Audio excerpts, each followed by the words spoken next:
পোরামন 2-তে আমি সালমান শাহর একজন ফ্যান ছিলাম, যদি আপনাদের মনে থাকে। আমার ক্যারেক্টার নাম ছিল সুজন শাহ। তো আমাদের সেটে সালমান শাহর অরিজিনাল ফ্যান ছিল হচ্ছে রাহিম। তো আমিও ফ্যান ছিলাম, রাহিমও ফ্যান ছিল।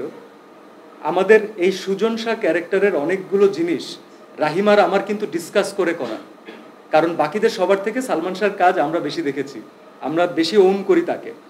তো তখন থেকে যে ওর সাথে আমার একটা শুটিংয়ের বাইরে হয় না যে আমরা একজনের সাথে কথা বলে শান্তি পাই, আরাম পাই, ডিসকাস করি, তো রাহিমের সাথে আমার সেই জিনিসটা প্রথম থেকেই হয়েছে। রাহিম তার সিনেমার জন্য যে ধরনের কমিটমেন্ট চায় আপনারা দেখতেই পাচ্ছেন যে আমরা 3 মাস 4 মাস 5 মাসে কোনো সিনেমা শেষ করতে পারিনি। শান করতেও আমরা অনেক সময় নিয়েছিলাম, জঙ্গলিতে তো সব রেকর্ড ব্রেকই হয়ে গেছে আমাদের, যেহেতু অনেক সময় নিয়ে আমরা স্ক্রিপ্টের পিছনেই আমরা অনেক সময় দিয়েছি। তো রাহিম মনে হয় এমন একজন কাউকে চাচ্ছিলেন যে দিনের শেষে ও যাকে বিশ্বাস করতে পারে, ও যাকে ফ্যামিলির মতো মনে করে, ও ভুল করলে অথবা ও যদি কোনো একটা কাজ সঠিকভাবে না করে, ওর বেস্ট আউটপুট না আসে, এমন একজনকে ওর দরকার ছিল যে ওকে বলে যে this is not your best and I know you can do better than this. তো সেই জায়গা থেকে হয়তো আমি ওর একটু কাছাকাছি, ও হয়তো আমার উপরে বিশ্বাসটা রেখেছে, যে কারণে আমি আই এম থ্যাঙ্কফুল। আর বেস্ট অ্যান্সারের পরে আসলে রাহিম দিতে পারবে।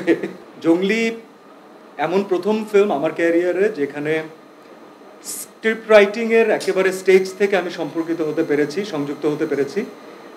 এই এক্সপিরিয়েন্স আমার এর আগে হয়নি, কারণ মেনলি আমরা হচ্ছে সবসময় পাণ্ডুলিপি পাই, আপনারা জানেন ডিরেক্টর আমাদেরকে পাণ্ডুলিপি পাঠান।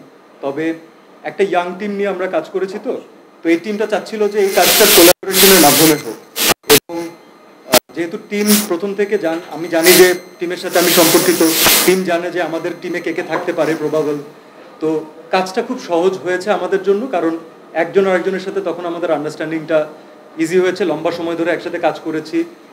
এই টিমের সাথে পার্টিকুলারলি ডিরেক্টর সাহেবের সাথে আমি এর আগে অনেকগুলো কাজ করেছি। আমাদের পোরামন 2-তে উনি অ্যাসোসিয়েট ডিরেক্টর ছিলেন, দহনে উনি অ্যাসোসিয়েট ডিরেক্টর ছিলেন।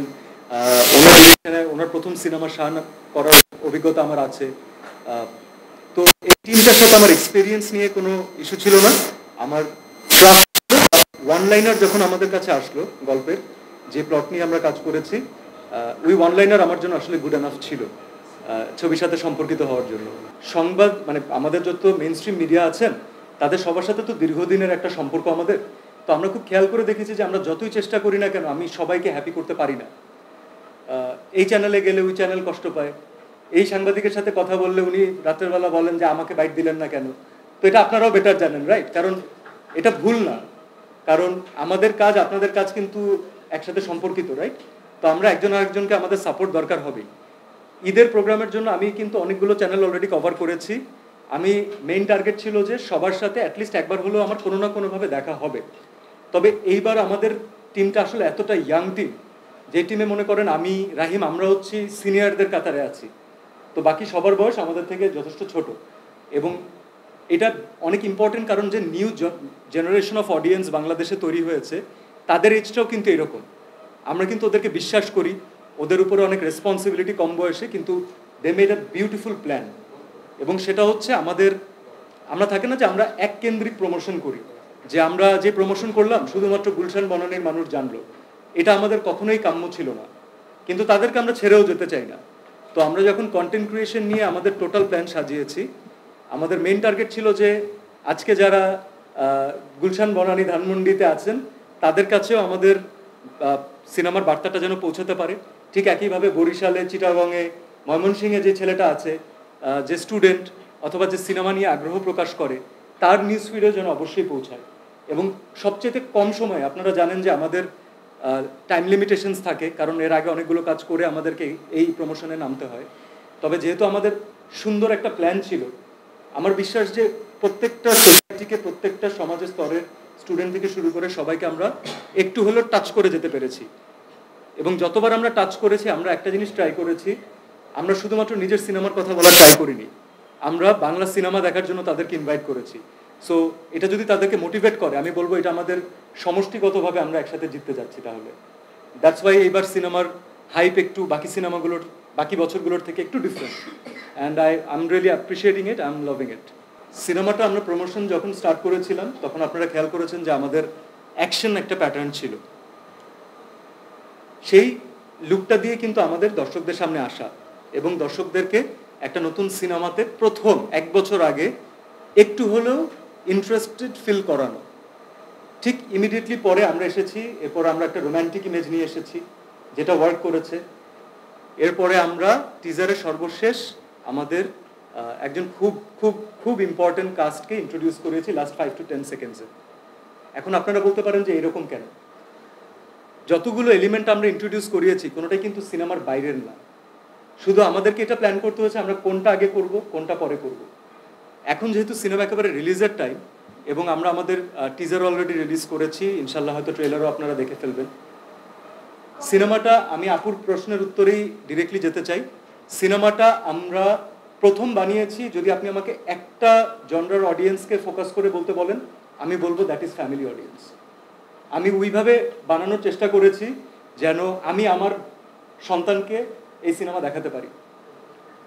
আমার খুব ইচ্ছা থাকবে যে আপনারা, এবং এমন একটা ইম্পর্টেন্ট ইস্যু আমরা এখানে অ্যাড্রেস করেছি, একজন দুজন বলেছেন যে কোনো মেসেজ আমরা পাবো নাকি, সামাজিক মেসেজ পাবো নাকি।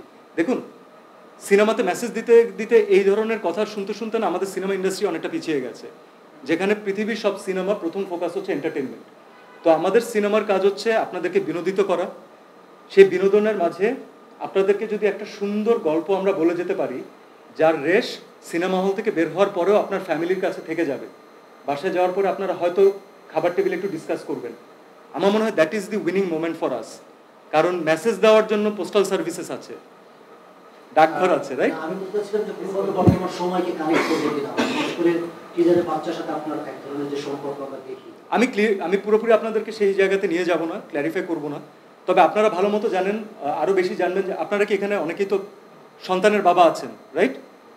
আপনারা অনেকে জানেন, আমি নিজেও সন্তানের বাবা। তো আমি এটা বলতে পারি যে একজন এই মুহূর্তে সামগ্রিক বাংলাদেশের অবস্থানে একজন ছেলের বাবা হওয়া আর একজন মেয়ের বাবা হওয়ার মধ্যে কিন্তু পার্থক্য আছে। একজন মেয়ের বাবাকে কিন্তু আর অনেক এক্সট্রা জিনিস মাথায় রাখতে হয়, এবং তা কেন রাখতে হয়? কারণ আমরা সেই বাচ্চাদেরকে আমরা সেই সেফটি, সিকিউরিটি, ওই এনভায়রনমেন্ট দিতে পারি নাই। আমরা একটা বিচারও প্রপারলি ইনস্ট্যান্টলি করতে পারি না, সেটার জন্য আমাদেরকে দীর্ঘ সময় অপেক্ষা করতে হয়। তো ভায়োলেন্স আমরা দেখিয়েছি, এটা রাইট, কিন্তু আমি সিনেমা দেখার পরে এতটুকু আপনাদেরকে কাছ থেকে জেনে নিব যে ভায়োলেন্স যদি রাইট মোটিভেশনের জন্য হয় তখন সেই ভায়োলেন্সটা কিন্তু স্ট্যান্ড আউট করে, এবং এই মানুষটা যে ক্যারেক্টারটাকে আপনারা দেখছেন সে সোসাইটির রিপ্রেজেন্টেশন করে। আমি এতটুকু বলে শেষ করতে চাই, কারণ এই মুহূর্তে এই টপিকটা নিয়ে, যেটা নিয়ে আমরা কথা বলেছি সিনেমাতে, সেটা নিয়ে কথা বলাটা খুবই দরকার। এর আগে কথা বললে আরো ভালো হতো, তবে ইটস নেভার টু লেট। আমরা চাই যে আমাদের যেই ভিতরকার মোটিভেশন আছে, যে মোটিভেশন নিয়ে আমরা গল্পটা বলতে চেয়েছি, সেটা আপনাদের পর্যন্ত পৌঁছাক। আমরা যখন শুরু করছিলাম, যখন আমরা সিনেমার একেবারে প্রাথমিক দিক থেকে ছিলাম, একটা জিনিস কমন ছিল যে প্রত্যেক ফ্রেমে আমরা কোনো না কোনো রিলেশনের গল্প বলেছি, এবং সেই রিলেশনের সবচেয়ে বড় মূল ভূমিকা আসলে ফ্যামিলি ছিল। আমার প্রত্যেকটা গল্পের এক একটা জায়গা থাকে তো রাজন ভাই, এই গল্পটাকে আসলে ফ্যামিলির কাউকে বাদ দিয়ে অথবা হিউম্যান ইমোশনগুলোকে বাদ দিয়ে আমি বলবো যে এই গল্পটা আমি বলতে পারতাম না, কখনোই পারতাম না। তো মোটা দাগে বললে this is about the family, family is important. তাছাড়া পার্সোনাল জার্নি আছে, বাট ফ্যামিলির গল্প পার্টিকুলারলি যেটা ফ্যামিলি অডিয়েন্সকে টার্গেট করে বানানো হয়, একটা ফ্যামিলির 5 জন সদস্য 5 বয়সের, তারা প্রত্যেকেই দেখতে পাচ্ছে। সামহাও আমার কাছে এই গল্পগুলো বেটার লাগে। আমার কাছে মনে হয় যে ঈদের মতো একটা ফেস্টিভের সময় কেউ একজন ফ্যামিলির সবাইকে নিয়ে বের হয়েছেন, তার যেন এই চিন্তাটা একবারের জন্য না করতে হয় যে আমি আমার বাচ্চাকে নিয়ে এই সিনেমাটা দেখতে যেতে পারবো, আচ্ছা ঠিক আছে বাদ দিই, তাহলে সিনেমা না দেখি অন্য কোনো রেস্টুরেন্টে যাই। এই জিনিসটা করতে চাইনি। আমাদের এখানে দাদি নানিদের রিপ্রেজেন্টেটিভ হিসাবে আছেন দিলারা জামান ম্যাম, আমরা খুবই ফরচুনেট যে তাকে আমরা পেয়েছি। সেখান থেকে প্রত্যেক বয়স শুরু করে একেবারে শিশু শিল্পীর রিপ্রেজেন্টেটিভ হিসেবে আছে নৈরিতা। তো যেহেতু আমরা এভাবে করেই গল্পটা বলতে চেয়েছি, আমার মনে হয় দর্শক যখন দেখবেন তারা তাদেরকে কোনো না কোনো ক্যারেক্টার আসলে ওখানে খুঁজে পাবেন। রিয়েল স্টোরি দিয়ে যেহেতু ইন্সপায়ার্ড, তো গল্প দেখার সময় আপনারা অনেকেই যারা নিউজ পড়েন, যারা আশেপাশের সম্পর্কে জানেন, তারাও রিলেট করতে পারবেন যে আপনারা ঘটনাটা হয়তো কোথাও না কোথাও দেখেছিলেন, আপনাদের ক্লিক করতে পারে। তো তখন এটা আরও বেশি উপভোগ্য হয়ে ওঠে। আর দ্বিতীয় প্রশ্নের উত্তরের জন্য সবচেয়ে বেশি এফিশিয়েন্ট মানুষ হচ্ছেন আমাদের ডিস্ট্রিবিউটর টাইগার মিডিয়া। সো আমার মনে হয় এই প্রশ্নটার উত্তর সে বেটার দিতে পারবে। তবে আমি চাই যে যেই হলগুলোতে যাক, অডিয়েন্স যেখানে সিনেমাটা প্রপারলি দেখতে পারে এমন জায়গাতেই আমরা যেতে চাই। সো ইনশাল্লাহ সব সিনেপ্লেক্স তো আমরা কভার করছি, এবং যতগুলো সিঙ্গেল স্ক্রিনে প্রপার দেখার ব্যবস্থা আছে, অডিয়েন্স ছবি দেখতে চায়, ফ্যামিলি অডিয়েন্স আসতে চায়, আমরা সেভাবেই আগাবো। আর অনেকগুলো ছবি নিয়ে টেনশন নেই, কারণ প্রত্যেকটা ছবি, আমি ট্রেলার দেখলাম তো, গতকালকেও আমি ট্রেলার দেখেছি দাগির। It's a fantastic trailer. আমার কাছে গল্পটা আমার কাছে খুব ইন্টারেস্টিং মনে হয়েছে, বরবাদ আমার কাছে ইন্টারেস্টিং মনে হয়েছে। সো প্রত্যেকটা ফিল্ম তার নিজস্ব একটা অডিয়েন্স ক্যারি করবে, আমি এটা জানি, কারণ আমি আমার নিজের ছবির গল্প জানি। তো বাকি 2টা ছবি অথবা 3টা ছবির থেকে আমার গল্প আলাদা। দর্শকের এমন হবে না যে আমি এই জনরার একটা গল্প দেখে ফেলেছি আর একটা গল্প না দেখলেও চলে। তারা 3টা গল্পই 3টা ডিফারেন্ট ফ্লেভার পাচ্ছে। বাকি গল্পগুলো দেখলে তো এটা আল্লাহ তাআলা যে সামর্থ্য দিলে অবশ্যই দেখবেন তারা। But this is the interesting point. এবং সিনেমা কিন্তু রোটেশন ওয়াইজ ঘুরতে থাকে। একটা সিনেমার সাকসেস কিন্তু ডিপেন্ড করে হচ্ছে লং রানে। দিস ইজ, আমার মনে হয় স্ক্রিপ্টিংয়ের সময় আমরা যে কথাটা বলি, আমাদের screen play writer Mehedi Hasan moon, তার খুব পছন্দের একটা লাইন আছে যে this is not a sprint, this is a marathon.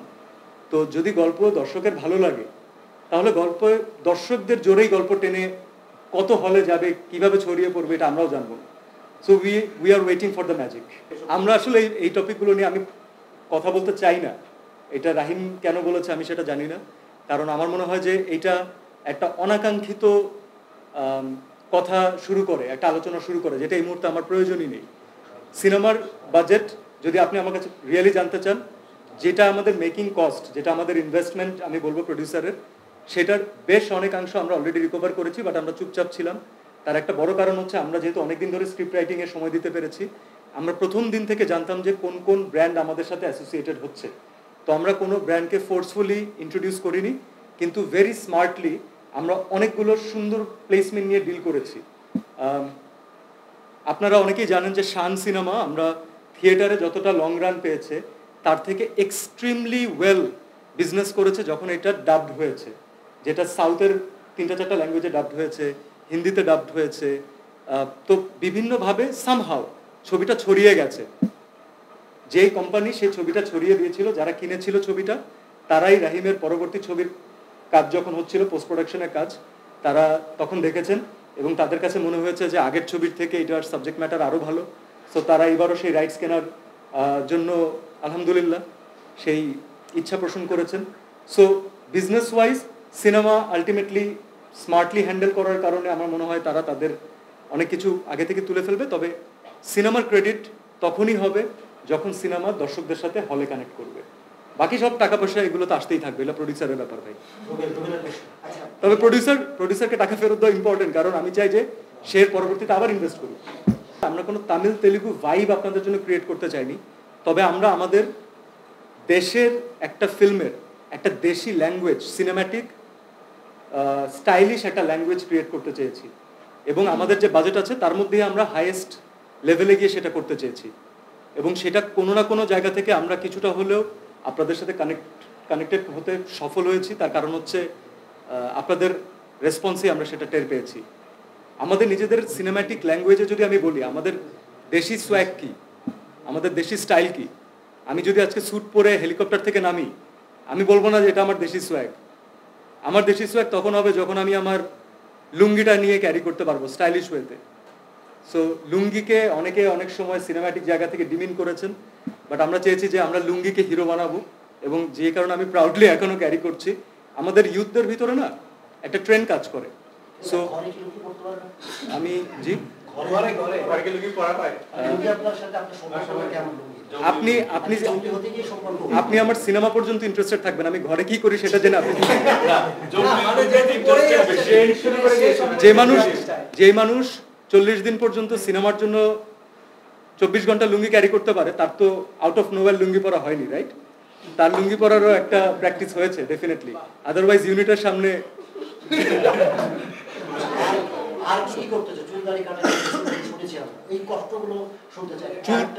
চুলদারি না কাটার পিছনে কোনো কষ্ট নেই। আপনারা যদি কোনো কাজ না করেন তাহলে 7 মাস 6 মাস ফেলে রাখলে চুলদারি নিজের মতোই বড় হতে থাকবে। তবে আমি বারবার যেটা বলছিলাম, কষ্ট ওইটা না, কম্প্রোমাইজ না, স্যাক্রিফাইসও না, this is a part of my job. So আমি আমার কাজটাই করেছি।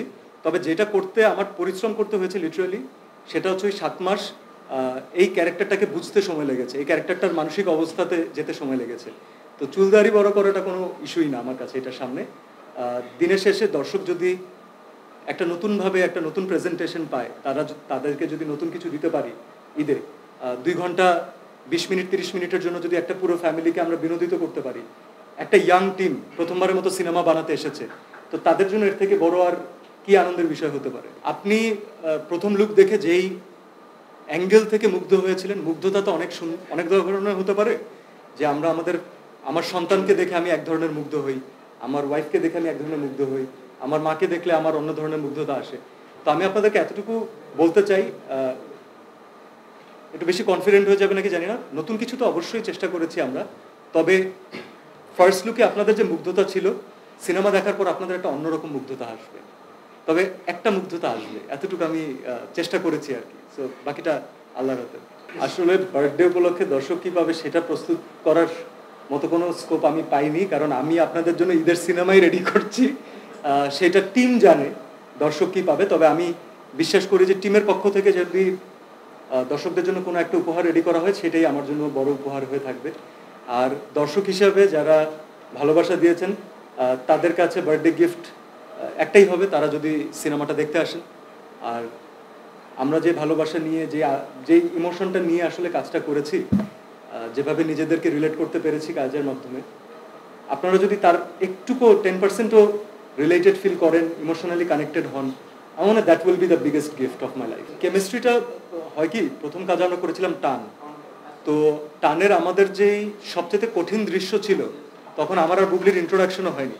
তো রায়হান রাফি সাহেব আমাদেরকে প্রথম দিন ওই সবচেয়ে কঠিন দৃশ্যটা করতে দিয়েছিল, এবং সবচেয়ে রোম্যান্টিক সিন আমি বলবো। তো আমার মনে হয় ওই সিকোয়েন্সের পর থেকে এবং টান করার পর থেকে আমরা সামহাও একজন আরেকজনের সাথে পারফর্মার হিসাবে একটা কমফোর্ট জোন তৈরি হয়েছে। ও জানে অথবা ডিসকাস করে ও কী করবে, আমি কি করতে পারি, ওর একটা আইডিয়া আছে, আবার আমি ট্রাই করি সেটাকে ব্রেক করার, তখন ও কিছু এক্সট্রাঅর্ডিনারি ট্রাই করে। So this is a very healthy relationship কাজের ক্ষেত্রে, এবং she is very much punctual, she is a good human being, সেটে সবাইকে হেল্প করে।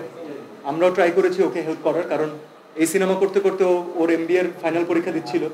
তো আমাদের একদিন আছে যে আমরা সকালে শিফট শুরু করেছি সকাল 5:30টায়, যেন সে তার এক্সাম দিতে পারে। তো এটাতে আমার মনে হয় সেও খুশি হয়েছে যে টিমের পক্ষ থেকে ওকে সাপোর্ট করা হচ্ছে। আর অ্যাক্টিং ওয়াইজ যদি আমি বলি, she gave her heart out এই ফিল্মের যতটুকু সে শুটিং করেছে। তো এতটা ইমোশনালি সে যে কানেক্টেড থাকবে, এটাও দর্শকদের জন্য আমার মনে হয় বিউটিফুল একটা এক্সপিরিয়েন্স হতে যাচ্ছে। So this is one of the finest performance by Bubly. আমি তো বেশি সিনেমা আসলেও করতে পারি না, তো লাভ কি?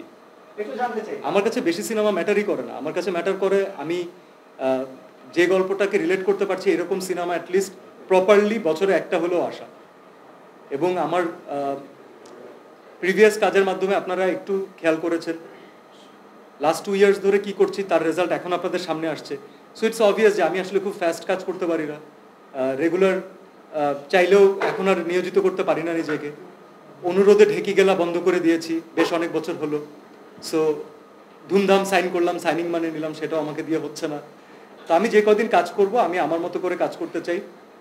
যদি আমার সাথে সেম মেন্টালিটি মিলে যায়, ভালো ডিরেক্টরদের সাথে কাজ করতে পারি, ভালো অপরচুনিটি পাই, আমি আমার নিজেকে আরও ভাঙার চেষ্টা করব, দর্শকদেরকে নতুন কিছু দেওয়ার চেষ্টা করব।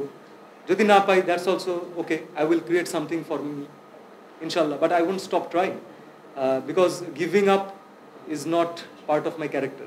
আমি জঙ্গলিবাদে খুব বেশি সিনেমা আসলে দেখতে পারবো না। সো আমি বরবাদ দেখবো, দাগি দেখবো, জিন 3 দেখবো, চক্কর দেখবো, অন্তরাত্মাও আসছে নাকি, ওটা অন্তরাত্মা দেখবো, এই 5টাই দেখবো, বেশি দেখবো। যে সিনেমা আগে কোনটা দেখবো এই প্রশ্নের উত্তর দিয়ে দিতে হবে। সেটা হচ্ছে বাকি সিনেমার ভিতরে যে সিনেমাটার আসলে টিকিট দর্শক একটু কম দেখবে, আমি আগে ওই সিনেমাটা দেখবো। তাহলে হচ্ছে দর্শক বাকি সিনেমায় কমতে থাকবে, তখন আমি গিয়ে ওই সিনেমাটা দেখবো। না না, ক্যারেক্টারে ঢুকতে 7 মাস সময় লাগেনি, ক্যারেক্টারের ফাইনাল লুকে আসতে 7 মাস সময় লেগেছে। আমি বিশ্বাস করি যে আমি বয়ে নিয়ে যাচ্ছি না, কিন্তু আপনারা খেয়াল করে দেখবেন যে আমি ওই লুকের থেকে খুব ডিফারেন্ট কোনো লুক নিয়ে নিতে পারতাম মাঝখানে, কারণ পরবর্তী কাজে ঢুকে যেতে পারতাম মনস্তাত্ত্বিক জায়গা থেকে, রাইট? মনস্তাত্ত্বিক জায়গা থেকে আমার মনে হয় যে আমি এভাবেই মনে রাখতে চাই ক্যারেক্টারটাকে যে it was a beautiful journey for me.